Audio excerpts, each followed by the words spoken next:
मैंने बहुत अच्छा पेपर किया था, वर्ड टू वर्ड बुक वाले आंसर्स दिए थे, फिर भी मेरे मार्क्स अच्छे नहीं आए। टीचर को अल्लाह पूछे। क्या आप भी रिज़ल्ट के बाद ऐसी ही शिकायत करते हैं? तो आज की वीडियो आपके लिए है।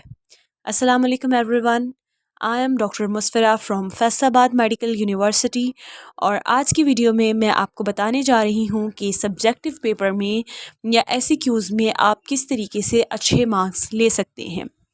आप किस तरीके से अपने एमसीक्यू को अटेम्प्ट करेंगे तो वो एग्ज़ामिनर को खुश कर देगा। तो आज की वीडियो में हम ये डिस्कस करने जा रहे हैं। फ़र्स्ट ऑफ़ ऑल, आपका आंसर प्रिसाइज एंड ब्रीफ होना चाहिए। हमारे यहाँ क्या होता है कि एक क्वेश्चन पूछा गया है तो उससे रिलेटेड हमें जितनी बातें आती हैं हम चाहते हैं कि वो हम उसके अंदर छाप दें, और अगर बुक की लाइंस आती हैं तो फिर हम समझते हैं कि बहुत अच्छी बात है, हमें सारा ही लिखना चाहिए। किसी टॉपिक में से एक क्वेश्चन आता है और हम क्या करते हैं कि वो सारा का सारा टॉपिक और उसमें जितनी हमें चीज़ें आती हैं हमारी कोशिश होती है कि हम ज़्यादा से ज़्यादा लिख दें। इससे कोई अच्छा इम्पैक्ट नहीं पड़ता, बल्कि ये एक नेगेटिव इम्पैक्ट डालती है कि शायद आपको उस क्वेश्चन का प्रिसाइज आंसर पता नहीं था, इसलिए आपने वो सारा टॉपिक उठा के लिख दिया। या समटाइम्स आपको एक टॉपिक बहुत पसंद होता है और उससे रिलेटेड कोई क्वेश्चन आ जाता है, तो जो बातें आपको पसंद होती हैं या अच्छी लगती हैं आप वो भी उसके अंदर इंक्लूड कर देते हो, या जिसमें आपका कॉन्सेप्ट अच्छा होता है वो चीज़ें भी आप लिखते हो ताकि एग्जामिनर के ऊपर अच्छा इम्पैक्ट पड़े। लेकिन मैंने आपको ऑलरेडी बताया कि ये चीज़ एक नेगेटिव इम्पैक्ट डालती है कि आपने इतना ओवर स्टफ़ कर दिया, अपने पेपर को इतना ओवर क्राउड कर दिया है और एग्जामिनर के पास इतना टाइम नहीं होता कि आपकी एक्स्ट्रा और फजूल चीज़ें बैठ कर पढ़े वो।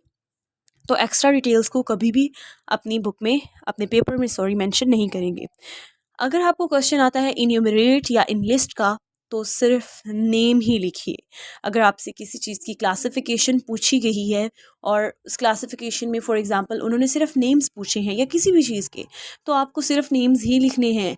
अब कुछ बच्चों को तसल्ली नहीं होती है, उनको लगता है कि 5 नंबर का या 10 नंबर का सवाल है और हम सिर्फ इसके अंदर 5 या 7 नाम लिखेंगे तो हमें पूरे नंबर नहीं मिलेंगे, और वो उसके अंदर अपनी तसल्ली के लिए फिर से उसकी डिस्क्रिप्शन लिखना शुरू कर देते हैं या उसकी डेफिनेशन लिखना शुरू कर देते हैं हर टर्म की।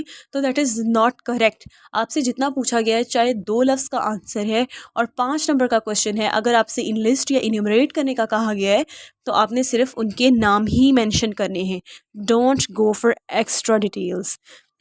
अगर आपको कोई चीज़ उस टॉपिक से रिलेटेड एक्स्ट्रा आती है जो आपको लगता है कि और किसी को नहीं आती होगी, कोई क्लिनिकल सिग्निफिकेंस और एनीथिंग जो उससे रिलेटेड है, अच्छे से रिलेटेड है, तो आप उसको क्वेश्चन अटेम्प्ट करने के बाद एंड पे नोट मार्कर से लिख के उसके अंदर एक लाइन के अंदर आप उसको डिस्क्राइब कर सकते हैं, लेकिन again don't go into details.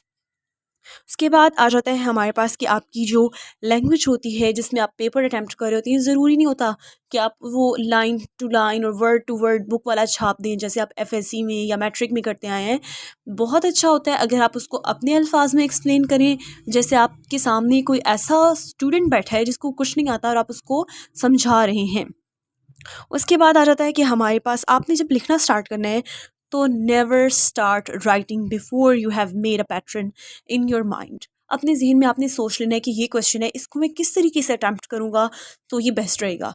Whether I should go for a flow chart और अ टेबल या कोई डायग्राम बनानी चाहिए मुझे, तो आपने सबसे पहले अपने जहन में उसका पैटर्न सोचना है कि आपने उसको अटैम्प्ट किस तरीके से करना है, किस तरतीब से लेके चलना है। आपने पहले इसकी डेफिनेशन लिखनी है, फिर उसका कोई मैकेनिज्म लिखना है, कोई पैथोफिजियोलॉजी और वट जो भी पूछा गया है, तो आपने अपने जहन में ये पहले तरतीब और ये पैटर्न जो है वो लाजमी सोच लेना है।